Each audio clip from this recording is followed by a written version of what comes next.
So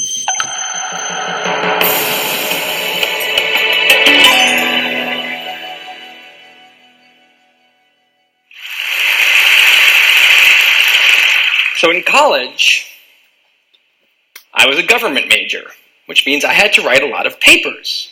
Now, when a normal student writes a paper, they might spread the work out a little like this. So, you get started maybe a little slowly, but you get enough done in the first week that with some heavier days later on, everything gets done and things stay civil. And I would want to do that like that. That would be the plan. I would have it all ready to go, but then actually the paper would come along, and then I would kind of do this.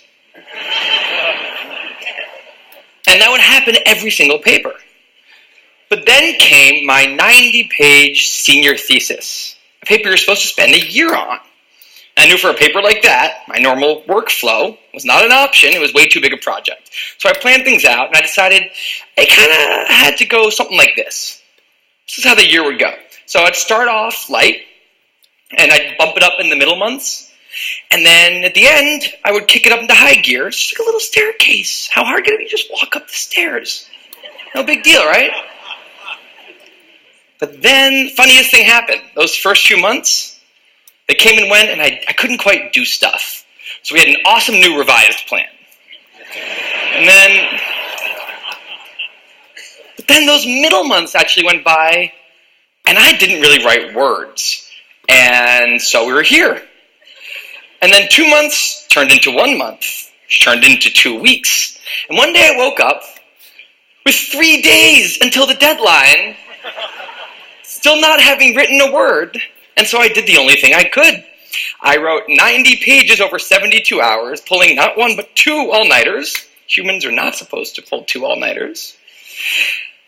Sprinted across campus, dove in slow motion, and got it in just at the deadline. I thought that was the end of everything. But a week later, I get a call. And it's the school. And they say, "Is this Tim Urban?" And I say, "Yeah." And they say, "We need to talk about your thesis." And I say, "Okay."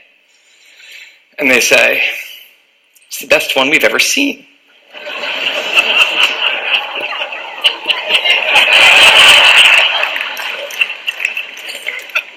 That did not happen. It was a very, very bad thesis. I just wanted to enjoy that one moment when all of you thought, "This guy is amazing." No, it was very, very bad. Anyway, today I'm a writer, blogger guy. I write the blog Wait But Why. And a couple of years ago, I decided to write about procrastination. My behavior has always perplexed the non-procrastinators around me, and I wanted to explain to the non-procrastinators of the world what goes on in the heads of procrastinators and why we are the way we are. Now, I had a hypothesis that the brains of procrastinators were actually different than the brains of other people. And to test this, I found an MRI lab that actually let me scan both my brain and the brain of a proven non-procrastinator, so I could compare them, and I actually brought them here to show you today, and I want you to take a look carefully to see if you can notice a difference. And I know that if you're not a trained brain expert, it's not that obvious, but just take a look, okay? So here's the brain of a non-procrastinator. Now, here's my brain.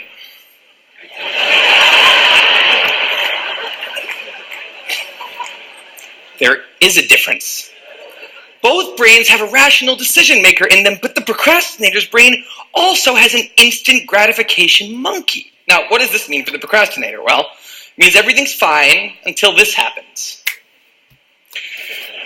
So the rational decision maker will make the rational decision to do something productive, but the monkey doesn't like that plan. So he actually takes the wheel, and he says, "Actually, let's read the entire Wikipedia page of the Nancy Kerrigan-Tanya Harding scandal, because I just remembered that happened. Then we're going to go over to the fridge. We're going to see if there's anything new in there since 10 minutes ago. After that, we're going to go on a YouTube spiral that starts with videos of Richard Feynman talking about magnets and ends much, much later with us watching interviews with Justin Bieber's mom. All of that's going to take a while, so we're not going to really have room on the schedule for any work today. Sorry. Now, what is going on here? The instant gratification monkey does not seem like a guy